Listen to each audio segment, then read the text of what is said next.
Good morning বন্ধুরা, সবাই কেমন আছো? আশা করি সবাই ভালো আছো। আমরাও ভালো আছি। আজকে হলো মঙ্গলবার, এখন বাজে সকাল 6:30। উঠে পড়েছি, উঠে চলে এসেছি ছাদে। কালকে রাতে মানে বিচ্ছিরি একটা ঝড় হয়েছে।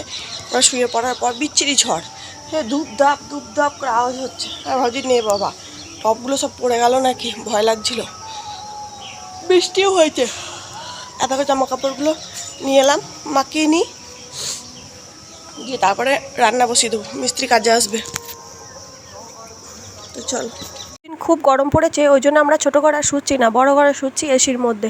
তো শুচ্ছি না তখন মশারিটা মাখিয়ে দেওয়াই ভালো, পরিষ্কার হয়ে যাবে। সব সময় তো খোলা যায় না, মাঝে মাঝে মনে হয় পরিষ্কার করব, কিন্তু তারপরে ভাবি যে যদি মাখিয়ে দিই না শুকায় তাহলে প্রবলেম হবে, তখন আবার রাহুল চেঁচামেচি করবে। তো ভয় পাই আমি, ও সবসময় মানে একটুতেই এত বেশি চেঁচামেচি করে ফেলে, আমি ভয় পেয়ে যাই, সেই জন্য ভয় দিই না। তারপরে আজকে ভাবলাম যে ওই ঘরে যখন শুচ্ছি তাহলে দিয়ে দিই। তো মশারি, বিছানার চাদর সব মাখিয়ে দিলাম, আর জামা কাপড় টুকটাক সব ছাড়া ছিল, সেগুলো নিয়ে এসে মাখিয়ে দিলাম। আমি ঘুম থেকে উঠে জামা কাপড় চেঞ্জ করে নিয়েছি, চেঞ্জ করে নিয়ে গেট খুলে ছাদে এসে জামা কাপড় এগুলো সব মাখিয়ে দিচ্ছি। তো মাখিয়ে দেবো যাতে এসেই সঙ্গে সঙ্গে কেচে দিতে পারে। তো না মাখিয়ে দিলে তো ভিজবে না, সঙ্গে সঙ্গে কেচে দিলে শুকাবে না। ওদের যারা কাজ করে, মানে আমাদের বাড়িতে বা অন্যের বাড়িতে, ওদের কাচতে 5 মিনিট লাগে, আর আমাদের কাচতে আধ ঘন্টা লাগে। আমাদের নিজেদের জিনিস তো আমরা ধরে ধরে কাচি, আর ওরা অন্যের জিনিস তো এসে মানে দুমদাম ধুয়ে দিল, কেচে দিল, ধুয়ে দিলে চলে গেল। তো আমাকে মাখিয়ে দিতে হবে, আমাকে তুলে নিয়ে যেতে হবে, সব করতে হবে। তারপরে ওরা আবার এসে মানে শুধু কেচে দেবে, চলে যাবে। তো আমি ধুলো, এখানে কালকে কাজ হয়েছে, এইটুকু আছে, আজকে সব বার করে নেব। আর এগুলো তো কিচ্ছু নেই, সব বার করে নিয়েছি। এখানে ধুলো আছে, কাজ করছে। আর এই যে চটাচটি সব করেছে, এগুলো সব চটিয়েছে। ওভেন আর সিলিন্ডার বার করে নেবে, এটা আগে রান্না করবে সেই জায়গাতে, তারপরে এখানে আছে।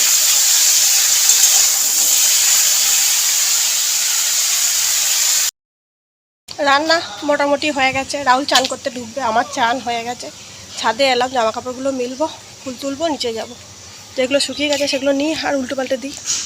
জামা কাপড়গুলো মেলে দিয়েছি, তারপরে জামা কাপড়গুলো একটু উল্টো পাল্টে দিই, তাহলে তাড়াতাড়ি শুকিয়ে যাবে। কখনো মেঘ কখনো বৃষ্টি, এই তো এখন প্রকৃতির খেলা। তো উল্টো পাল্টে দিলে তাড়াতাড়ি শুকিয়ে যাবে, আর নিয়ে গিয়ে তুলতে পারবো। আর যত বেলা যাবে রোদ বাড়বে, দেরি করে যদি ছাদে আসে মনে হবে যেন রোদে ঝলসে গেলাম। রোদ আমাদের শরীরে নেওয়ার দরকার, প্রয়োজন। আমি বেশি কাচাকুচি করলে তবেই কিন্তু ছাদে দিই, না হলে কিন্তু নিচের বারান্দায় দিয়ে দিই। তবে এখন 2 দিন বারান্দায় দিতে পারছি না, মিস্ত্রি কাজ করছে। মিস্ত্রি কাজ করার জন্য যত রান্নাঘরে জিনিস সব বারান্দায় আছে, সেই জন্য অসুবিধা হচ্ছে। আর অসুবিধা হচ্ছে বলে রান্নাঘরের জিনিসগুলো সব এই বারান্দায় রাখা আছে। আর এই ছাদে এসে সব উল্টো পাল্টে দিলাম, যেগুলো শুকিয়ে গেছে সেগুলো নিয়ে যাচ্ছে, আর যেগুলো শুকায়নি উল্টো পাল্টে দিলাম। ক্লিপ দিয়ে দিলাম, হাওয়ায় উড়ে যাবে, পড়ে যাবে, তখন আবার কাঁচা জিনিসগুলো ধুতে হবে। তো অনেক সমস্যা হয়ে যায়, সেই জন্য আসি, কাঁচা হয়ে যাওয়ার পর মিলে দেওয়ার পর 1 ঘন্টা পর আমি এসে সব গুছিয়ে বাগিয়ে উল্টো পাল্টে দিয়ে তারপরে আবার নতুন করে সব ঠিক করে দিই। তো সব কিছু করে নিলাম, জামা কাপড়গুলো উল্টো পাল্টে দিলাম, জামা কাপড়গুলো সব ঠিক করে দিলাম, নিশ্চিন্ত হলাম। এবার ফুলগুলো তুলে নিই। এই গাছটায় ফুল খুঁজে খুঁজে তুলতে হয়, কারণ পাতা আর ফুল দুটোই এক কালার। তারপর ঠাকুর ঘরে ঢুকে যাব। ঠাকুরের ওপর আমার রাগ হয়েছিল ঠিকই, তারপরে নিজের মনকে শান্ত করে ঠাকুর ঘরে এসে আধ ঘন্টা সময় দিই। খেতে দেরি হয় তাও কোনো অসুবিধা নেই, আগে কিন্তু করতাম না। ঠাকুরের কাছে এসে বসে মনটা শান্ত করার চেষ্টা করি। আমি খুব রাগী, সেই জন্য রাগ জেদ যাতে কমে যায়, একটু ধৈর্য বাড়াতে পারি, প্রত্যেকের কথা যেন গায়ে রাখতে পারি, সহ্য করতে পারি। আমি ঠাকুরকে বলি, ঠাকুর একটু ধৈর্য দাও, যে যা বলবে যেন হজম করতে পারি, কারুর কথায় যেন উত্তর না দিই, তাহলেই কোনো সমস্যা বাড়বে না। শুধু যেন শুনে যাই, বলতে না হয়। তো সেই ঠাকুরের কাছে সেই প্রার্থনা করি, ঠাকুরের কাছে এসে বলি, ঠাকুরকে মনের কথাগুলো বলি, ঠাকুরকে ধূপ দেখাই, আরতি করি। এগুলো আমি আগে কিন্তু করতাম না, এগুলো করে কিন্তু আমি ভালো আছি। তোমরা যারা যারা ঠাকুর ঘরে যাও না, যাও, মায়ের কাছে গিয়ে নিজের মনের কথা বলো, মায়ের কাছে খানিকক্ষণ বসো। যে কোনো ঠাকুর, তোমার যে ঠাকুরকে ভালো লাগে তুমি সেই ঠাকুরকে পুজো করবে। আর পুজো করার সময় তুমি মন্ত্র জানো বা না জানো, সেই ঠাকুরের নাম জপ করবে, তাহলে তোমার ভালো হবে, মন স্থির হবে, অনেক উপকার পাবে। 10 বার, 15 বার, 20 বার, যতবার ইচ্ছা হবে নাম জপ করবে, আর মনের কথা উজাড় করে মাকে বলবে, দেখবে ঠিক কাজ হচ্ছে, মন শান্ত হবে, শরীর ভালো থাকবে, সংসারের মঙ্গল হবে। এই ইলেকট্রিকের তারটা, হেই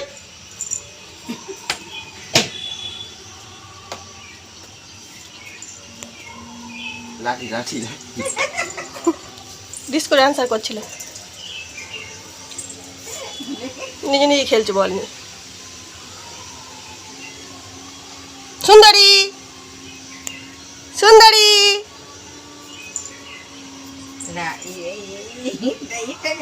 ইটটাকে বল মনে করছে। সুন্দরী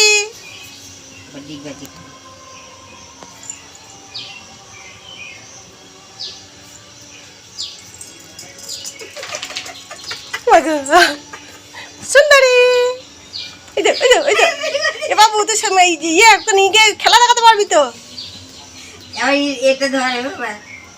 ডিগবাজি দে সুন্দরী, ডিগবাজি দে দে দে দে দে ডিগবাজি দে দে দে দে দে কামড়ে দে দে দে দে দে ডিগবাজি দে ডিগবাজি তোকে এই ম্যাজিক খেলা দেখাতে যাবো, 10 টাকা করে দেবে সবাই। আয় আয়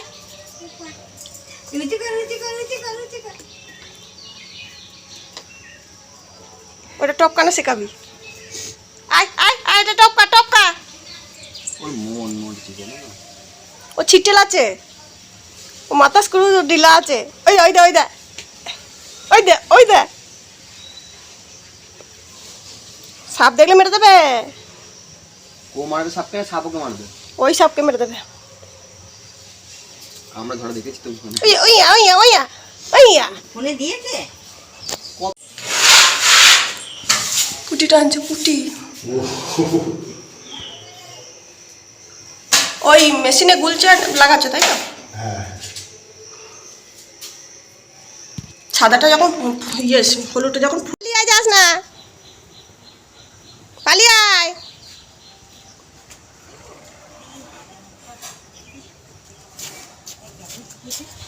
আমাদের সুন্দরী এমন হয়েছে, মহারাজ পড়তে গেছে, মহারাজের পায়ে পায়ে বেরিয়ে গেছে। এবার বেরিয়ে যায়, যদি মোটরসাইকেল চাপা পড়ে যায় বা কিছু চাপা পড়ে যায়, তার জন্য ওকে দেখতে গেলাম, দিয়ে বাড়িতে ঢুকিয়ে দিলাম। বাড়িতে ঢুকিয়ে দিয়ে আমি আবার বাড়ি চলে এলাম।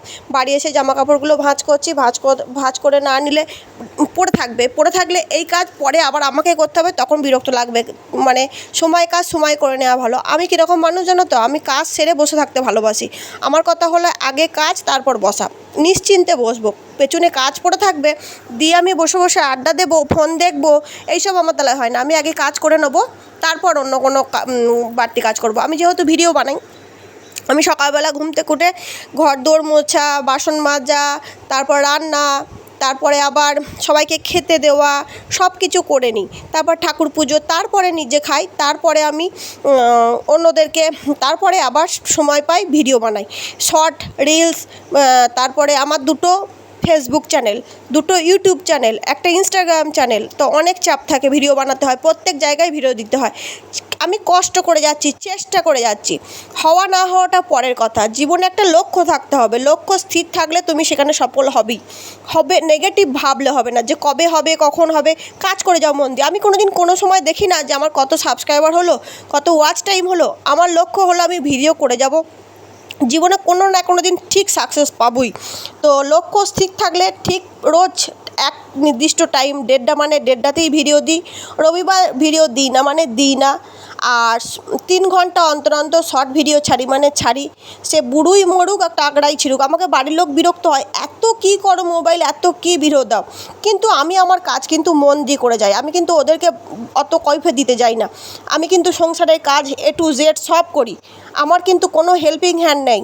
আমাকে কেউ কুটেও দেয় না, বেটেও দেয় না, রান্নাবান্নাও করে দেয় না। তো আমাকে সবটা করতে হয়, ঘুম থেকে উঠে থেকে রাতে শুতে যাওয়া পর্যন্ত। আমার শরীর খারাপ হলেও কিন্তু চলে না, তবুও আমি চেষ্টা করে যাই কন্টিনিউ ভিডিও করার, সব কিছু মেনটেন করার। যেদিন পারি না, শরীর খারাপ থাকে, খুবই শরীর খারাপ, কারণ ভিডিও করাটা আমার নেশা, আমার ভালো লাগা, আমার ভালোবাসা। এই ভিডিও নিয়ে আমি 4 বছর আছি, 4 বছর। এক বছর মাঝখানে ছেড়ে দিয়েছিলাম, করিনি। আমার একটা বড় চ্যানেল ডিলিট হয়ে গেছিলো বলে, বাদবাকি আমি ভিডিওটা নিয়ে আছি। আমি এই নিয়ে ভালো আছি জানো। আমি বাইরে মানুষের সঙ্গে মিশি না, কারোর সঙ্গে কথা বলি না, কারোর সঙ্গে যোগাযোগ রাখি না। যে আমাকে ফোন করে, যে আমার সঙ্গে কথা বলে, আমি তার সঙ্গে কথা বলি। এই যখন সময় পাই 2টো শর্ট ভিডিও বানালাম, 2টো রিলস বানালাম, আমি কিন্তু ভালো থাকি। কিন্তু এই মানুষের সঙ্গে না মিশে এই নিজের কাজ নিজে করি, এতে আমি বেশ আছি। তোমরা যে যেটা করতে চাও, যে যেটা পারো, সেটা মন দিয়ে করো। অন্যেরা কী বলছে, কী করছে, কী ভাবছে, সেটা তারা করবে। তোমার ভাবনা চিন্তা করার দরকার নেই। তুমি তোমার নিজের কাজ করে যাও। ভাবার জন্য তো পাড়া প্রতিবেশী আত্মীয় স্বজন আছে, তারা ভাবুক কেন, আমরা কাজ করে যাই। আর যখন দেখবে তোমার পেছনের লোক তোমার নামে কথা বলছে, তখন বুঝবে তুমি তোমার লক্ষ্যে পৌঁছে গেছো, তুমি লক্ষ্যে স্থির আছো, তুমি এগিয়ে যাচ্ছ। আর মানুষ এগিয়ে গেলেই পেছনে টানার লোকের প্রচুর লোক আছে, প্রচুর, মানে অভাব নেই। আমি জীবনে অনেক কিছু ঠেকে শিখেছি। আজকে আমার বয়স 30 হতে পারে, তা আমি কিন্তু অনেক প্রতিঘাত সহ্য করেছি। সংসার জীবন অনেক তাড়াতাড়ি শুরু করেছি, তো সেই জন্যে আমি জীবনের অনেক কিছু জানি, অনেক কিছু শিখেছি। বয়সটা কম হলে কী হবে, থেকে শিখেছি অনেক কিছু। মানুষ চিনেছি, মানুষ চিনতাম না। মানুষ মানে আমাকে প্রচুর মানুষ বাঁশ দিয়েছে, পেছন থেকে ছুরি মেরেছে, বিশ্বাস করে ঠকেছি। কিন্তু বিশ্বাস করেই ঠকতে হয়, বিশ্বাস না করলে তুমি বুঝবে কী করে মানুষ কেমন। তোমার ঠকা থেকেই তুমি শিখবে, নতুন কিছু আবিষ্কার করবে, নতুনভাবে নিজেকে চেষ্টা করবে তৈরি করার। আজকে আমি ঠকেছি বলে আমি শক্ত হয়েছি, মানুষ চিনেছি। নিজে তো যেচে মানুষের সঙ্গে কথা বলতাম, হাসতাম, ফোন করতাম, যোগাযোগ করতাম। আজকে আমি সেগুলো করি না, কারণ মানুষের থেকে আঘাত পেতে আমার আজকে মনটা খুব শক্ত হয়ে গেছে। আমি ভাবি দরকার নেই, আমি আমার মতো করে বেশ আছি, ভালো আছি। আমার কারুর বিষয়ে ঢোকারও দরকার নেই, কারুর কথা বলারও দরকার নেই, আর কারুকে আমার নিজের কথা বলারও দরকার নেই। লোকে বলে না, দুঃখ ভাগ করে নিলে দুঃখ কমে, না বস, কমে না। তোমার দুঃখ তুমি যদি কাউকে প্রকাশ করো, সে তোমার দুঃখ নিয়ে আলোচনা করবে, মজা করবে, দুঃখে আনন্দ পাবে। তাই ভাগ করতে যেও না, নিজের দুঃখ নিজের মধ্যেই রাখো। নিজের আনন্দও প্রকাশ করো না। তুমি যদি ভালো থাকো, তুমি যদি আনন্দে থাকো, তাহলেও সেটা মানুষ হিংসা করবে, চোখ লেগে যাবে। কোনোটাই বেশি করো না, আর কাউকে বেশি বিশ্বাস করতে যেও না। বিশ্বাস করলে ঠকতে হবে। কোনো মানুষের প্রতি এতটা বেশি করো না, বিশ্বাস ভরসা মানে কনফিডেন্ট দেখাতে যেও না। মানুষ কিন্তু পরিবর্তনশীল। সংসারে ছেলে বলো, স্বামী বলো, মা বাবা বলো, পৃথিবীতে যাই হোক, মা বাবাটা পাল্টায় না, কিন্তু স্বামী, ছেলে বা আত্মীয় স্বজন সবাই পাল্টে যায় একটা সময়। দেখবে তুমি চেনা মানুষগুলোকে চিনতে পারছো না, অচেনা লাগছে। তাই কারোর ওপর বেশি জোর খাটাবে না, অহংকার করবে না, সম্পর্ক নিয়ে অহংকার করবে না। এক নিমেষে সেই মানুষটা পাল্টে যাবে, তুমি জানতেও পারবে না যে কখন পাল্টে গেছে। তোমরা ভাবছো যে আমি এত কিছু কী করে জানলাম, কারণ আমি ঠেকে শিখেছি। সেই জন্যে আমি মানুষের থেকে আশা কম রাখি, আর কোনো সম্পর্ক নিয়ে অহংকার করি না। ছেলে, স্বামী, মা বাবা কোনোটাই নিয়েই নয়। আমি জানি যে আজকে আমি আছি, আমি পারলে সবাই আমাকে ভালোবাসবে। আমি যদি না পারি, ছেলে বলো, স্বামী বলো, মা বাবা বলো, কেউ ভালোবাসবে না। যতক্ষণ আমি করছি, ততক্ষণই সবার কাছে আমি প্রিয়। যখন আমি করতে পারবো না, তখন আমাকে কেউ ভালোবাসবে না। ছেলে বলো, স্বামী বলো, মা বাবা বলো, সবাই আমার পেছনে আমার নামে কথা বলবে, বা আমার থেকে দূরে চলে যাবে, বুঝলে। চলো, অনেক কিছু বললাম। এই দেখো, রান্নাঘরটা আমার এক কোট করে মেরেছে পুটি। এইটা হয়নি, এখন আনতে গেছে, শেষ হয়ে গেছে। আর এই দিকটা হয়েছে।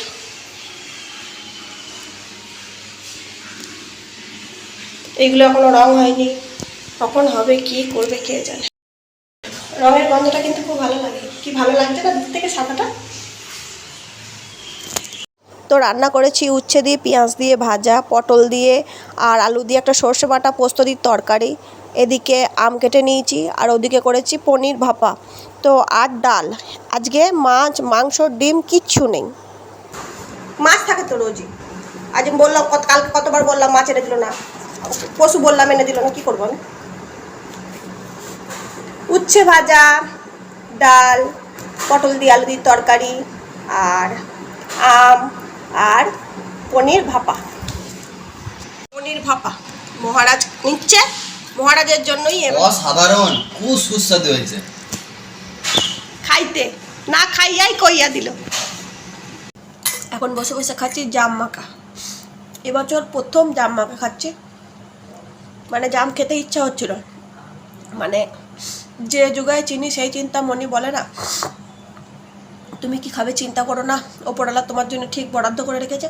খেতে মন চাইছিল, তাই আমার পিস শ্বশুর এনে দিয়েছে।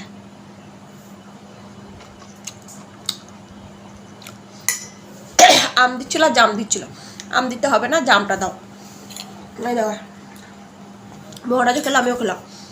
চিনি দিয়ে, লঙ্কা দিয়ে, নুন দিয়ে, আর জল জিরা দিয়ে মেখেছিলাম। ভালো লাগলো খেলাম। চটকে চটকে মাখলে আরও ভালো লাগতো। মহারাজ খাবে বলে চটকাতে দেবে না, গোটা গোটাই খেলাম, তাও টেস্ট লাগলো। খেলাম, সিজনের ফল খাওয়া দরকার, তাল শাঁসটা এখনো খাইনি।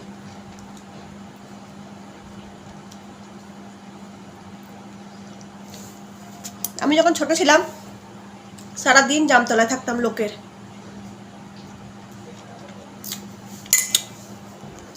জাম কুড়াতে গিয়ে আমার 3বার পা মুচকে গেছে, পা ফুলে এই ঢোলকে ব্যান্ডেজ বাঁধা, জামা কাপড়ে জামের দাগ হয়ে যেত, শুধু জাম কুড়াতে যেতাম।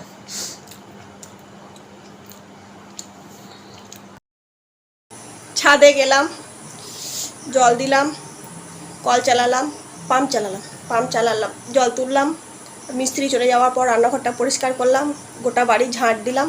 সত্যি বলতে আমি মুছিনি, এখন আর মুছতে পারছি না, মুছলেই কিন্তু আমার গা চুলকাবে। কালকে সকালে মুছে একদম চান করতে চলে যাব। আমার তো অ্যালার্জির ধার তোমরা জানো।